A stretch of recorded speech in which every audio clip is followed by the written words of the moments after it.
A new poll from the New York Times and Siena College causing concern for the Biden campaign this morning. The president is trailing Donald Trump in 5 of the 6 key battleground states that helped him clinch the election in 2020. Biden is also losing support with 2 key voting demographics, Black and Hispanic voters. Those new poll numbers are also raising concerns among top Democrats, including Democratic strategist and CNN senior political commentator David Axelrod. He says, in part, quote, "The stakes of miscalculation here are too dramatic to ignore. If he continues to run, he will be the nominee of the Democratic Party. What he needs to decide is whether that is wise, whether it's in his best interest or the country's," end quote. David Axelrod joins us now. David, appreciate your time. You know when you're typing out these 2 tweets what the response is going to be. And there's, I guess I would start with, what's the intent here? What do you want him to decide is in his best interest in the country's? Look, only he can decide that, Phil. But and I'm not reacting to one particular poll, but a whole body of research and conversations with people. And my concerns, I want to make clear, I think Biden's been a great president. I think he's done things that will have generational impact and importance. I think he's, been honorable in the office. I have nothing but good things to say. But as I've said for like a couple of years now, the issue is not for him is not political, it's actuarial. And you can see that in this poll. I mean, there's just a lot of concern about the age issue. And that is something that I think he needs to ponder. Just do a check and say, is this the right thing to do?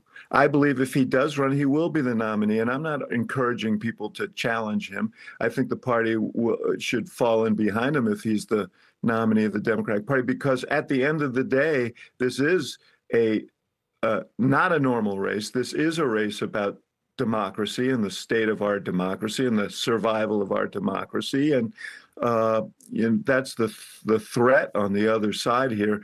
And I know how deeply the president feels about that. So he just has to ask himself, is this the best path? I suspect that he will say yes. But time is fleeting here, and this is probably the last moment for him to do that check. And it's probably good if he does.